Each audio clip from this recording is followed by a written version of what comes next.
আসসালামু আলাইকুম, welcome to my channel bio moto blog. তো আজকে হলো 27/5/2026।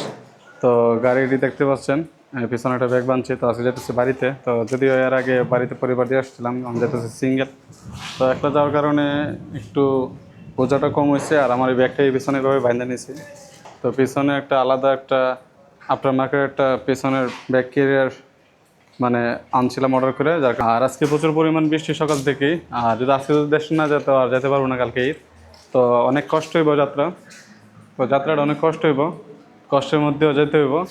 আর যেহেতু মানে ঢাকার দিকে যাবো বলে গিয়া চামড়াঘাট, কিশোরগঞ্জ চামড়াঘাট। তো রাস্তায় সারা রাস্তায় বৃষ্টিতে ভিজা লাগবো। আর দুঃখজনকভাবে আমি রেনকোট কিনি নাই, কোনো মানে রেনকোট কেনা হয় নাই আমার। আর আমি জানি না এরকম বৃষ্টি হইব, তো জানতাম রেনকোটও কিনে নিতাম। তো ভিজে টিজে দেশে যাওয়া লাগবো। তো চলেন যাত্রা শুরু করি। তো গাড়ি ফুল ট্যাঙ্কি করা হয়েছে। বাইরে বৃষ্টির কারণে বাহির থেকে ভিডিওটা শুরু করলাম না। তো গাড়ির ট্যাঙ্কি অলরেডি ফুল করা হয়েছে, দেখতে পাচ্ছেন ফুল। তো অকটেন বুস্টারটা দিয়ে নিই। অকটেন বুস্টারটা জানি না কতটুকু কাজে আসে, তারপরও যেহেতু আছে একটা দিয়ে নিই। অকটেন বুস্টারের লিমিটেশন কতটুকু থাকে জানি না, এতটুকু পড়ার সময়ও নাই।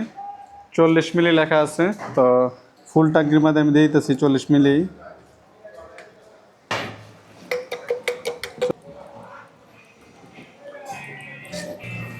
তো এই হচ্ছে গিয়া বাইকের বর্তমান পজিশন। ব্যাগটা বাইরে নিচ্ছি পিছনে, আর সাথে একটা ছাতা নিয়ে নিচ্ছি। আর এটা আমার স্যান্ডেলগুলো। আর পিছনে ভিতরে কিছু কাপড় আছে। তো বাইরে প্রচুর পরিমাণ বৃষ্টি, মানে বৃষ্টি কন্টিনিউ পড়তে আছে সকাল থেকে। তো আর অপেক্ষা করা যাবে না, বৃষ্টিতে ভিজে আমি ইনশাল্লাহ রওনা দেব এখন। বিসমিল্লাহির রহমানির রহিম। তো 1 নম্বর টিপটা 0 করে নিয়েছি। স্টেশন রোড আসা দেখা যাক কতটুক মনে করেন আজকে বাইক রাইডিং করি। বৃষ্টিটা একটু থামছে, কিন্তু রাস্তা ভিজা। আস্তে আস্তে 2টা বাস অ্যাক্সিডেন্ট দেখলাম। ঈদের সময় দুর্ঘটনাগুলো ঘটে বেশি, কারণ ড্রাইভাররা বিশ্রাম কম নেয় সম্ভবত, যার কারণে এই সমস্যাগুলো হয়। তো টঙ্গীর থেকে এই পর্যন্ত আসতে আসতে রাজেন্দ্রপুর একটা বাস অ্যাক্সিডেন্ট দেখলাম, আর টুক বাজারের দিকে একটা দেখলাম। টুক থেকে কিশোরগঞ্জ পর্যন্ত, মানে টুক থেকে গাইডেল বাস স্ট্যান্ড পর্যন্ত রাস্তাটা মানে অনেক ভালো, যার কারণে বাইকের টপ স্পিডটা চেক করতে পারবো দেখি। কারণ এর আগে টপ স্পিড চেক করি নাই, কারণ বাইকের চেন স্পকেটটা একটু দুর্বল ছিল। তো বাইকের চেন স্পকেট পাল্টাইছি। 4-5 দিন হয়েছে বাইকের চেন স্পকেট পাল্টাইছি, যার কারণে একটু টপ স্পিডটা দেখবো। যদিও পিছনে ব্যাগ বাঁধা আছে, ব্যাগে অনেকটা বাতাস আটকাইব। তো তারপরও ব্যাগটা নিয়ে দেখবো কতটুকু মানে টপ স্পিড উঠে। আবার এই জায়গায় অনেক সময় মোবাইল কোডও বসে, যার কারণে একটু সাবধান হওয়া লাগবো। আর ব্যাগি পেন পড়ছি, যার কারণে ওই উপরের পকেটটা রাউন্ড শেপের না, যার কারণে মোবাইল পড়ার চান্স থাকে।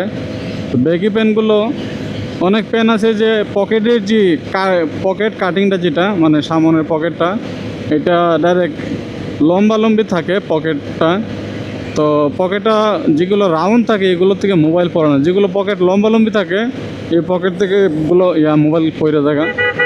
তো মোবাইলটা বারবার চেক করা লাগতেছে আছে কি না, কারণ পকেটের লেন্থটা অনেক ছোট।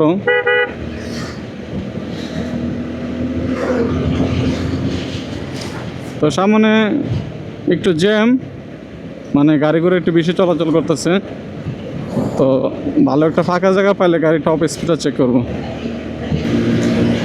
মানে আগের তুলনায় এখন বর্তমানে বাইক চালাইতে অনেক স্মুথ লাগতেছে। কারণ হলো গিয়া মানে চেন স্পকেট যখন ছিল তখন গাড়ি টানলেও মানে গাড়ির টান উঠতো না তেমন একটা। 125 পর্যন্ত উঠছিল হাইয়েস্ট। তো এখন চেন স্পকেটে পাল্টানো হয়েছে, এখন একটু বোঝা যায় যে হালকা পিকআপে গাড়ি অনেকটা স্পিডে দৌড়ে। নর্মালি 7,000-8,000 RPM বাইক 80-90 উঠে যায়। তো আপনাদেরকে দেখাই এই যে বর্তমান আছে লোকে 6000 RPM-এ 80 উঠে গেছে, যে 80 6000 RPM। তো ফুল RPM-এ একটু গাড়িটা টেস্ট করব। মানে এখন ইজিলি একটু হালকা পাতলা পিক আপ দিলেই 80-90 টান উঠে যায়। আগের থেকে আলহামদুলিল্লাহ অনেক বেটার হয়েছে চেন স্পকেট চেঞ্জ করে। তো বাইকের কিছু মানে মেজর প্রবলেম আছে যেগুলো যদি না সারা যায়, মানে যেগুলো না সারা হয় তাহলে বাইক চালানোটা খুব কষ্ট হয়। মানে বাইক রানিং টানও কম উঠে, তেল বেশি খায়, বাইকেরও সমস্যা হয়, ইঞ্জিনেরও অনেক সমস্যা হয়, আর বাইকও মানে টান কম উঠে। তো বাইকের ট্যাঙ্কি ফুল করে আনছিলাম, তো আইসলে গিয়া 70 কিলো, এই যে সমান 70 কিলো হয়েছে। আর হইলে গিয়া এক দাগ কমছে, জানি না মানে দাগ কি ঠিকঠাকই এক দাগই কমছে নাকি ফলস দেখাইতেছে। মিটার তো অনেক সময় ফলস দেখায়। আর বিষয় হলে গিয়া আমার বাইক দিয়ে এটা একদম ট্যাঙ্কি ফুল করছি, আর অকটেন বুস্টারও একটা দিছি। তো দেখা যাক বাইকের ট্যাঙ্কির মুখ খুললে বোঝা যাবে যে আসলে কতটুকু তেল কমছে, অনুমান করা যাব। আর এখন মিটারে দেখা যাচ্ছে এক দাগ কম। আইসলে গিয়ে 70 কিলোমিটার টঙ্গীর থেকে এই পর্যন্ত। তো আমরা টুক বাজার পার হয়েছি, মানে কিশোরগঞ্জ যারা আসা যাওয়া করেন জানেন, একটা জায়গার নাম আছে। তো টুক পার করছি, টুক থেকে সামনে আগাইতেছি, গাইডেল বাস স্ট্যান্ড দিয়ে পরে চামড়াঘাট যাব। আলহামদুলিল্লাহ আজকের ঈদ যাত্রাটা আমার অনেক ভালো লাগতেছে, কারণ রাস্তাঘাটে তেমন একটা জ্যাম নাই এবং বৃষ্টিও নাই, আবার বৃষ্টিটা রৌদ্রও নাই।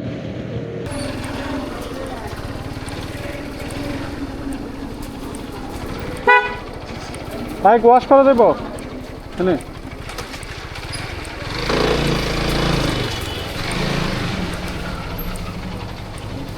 এটা হরেন দেখছেন, আপনি কইছিলেন না ওয়াশ করে হাওয়া দিলে হইব না, হাওয়া দিছিল ওই যে কতদিন আগে দেন বাড়িতে যাওয়ার সময়। এটা হাওয়া দিলে হয়ে যায়, ভালোগুলো আর কি, নর্মালগুলো আবার হয় না।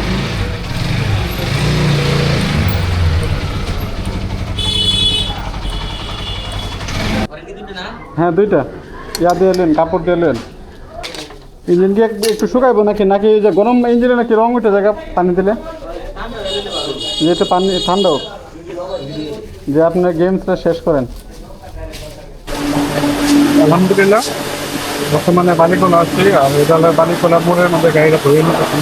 যেহেতু এই যে ঈদের সময় লং টাইম তো বন্ধ থাকবো, মানে 4-5 দিন তো গ্রামে থাকবো। আর গাড়িটা মেমোজ করে রেখে দেওয়া লাগবে, কারণ গাড়ি আমাদের এলাকায় নেওয়া যাবে না, ওইদিকে পানি উঠে গেছে। কারণ গাড়ি বাসা এলাকায় নেওয়া যাবে না, মোটামুটি পানি উঠে গেছে, রাস্তা বন্ধ ডুবে গেছে, যার কারণে গাড়িটা রেখে দিব হচ্ছে কি মেহনত করবো। যেহেতু গাড়িটা অনেক কাদামো বসছে, যদি গাড়ি ওয়ার্কশপে না রাখি তো অনেক রাখে যেটা মরিচে ধরা চান্স থাকবে। যার কারণে গাড়িটা ঠিকমতো সুন্দর প্রমোট করে এবং গাড়িটা প্রমোট করে গাড়িটা রেখে দেবো। তো আমি গাড়িটা তোমার পরিষ্কার করে দিনও রাখি।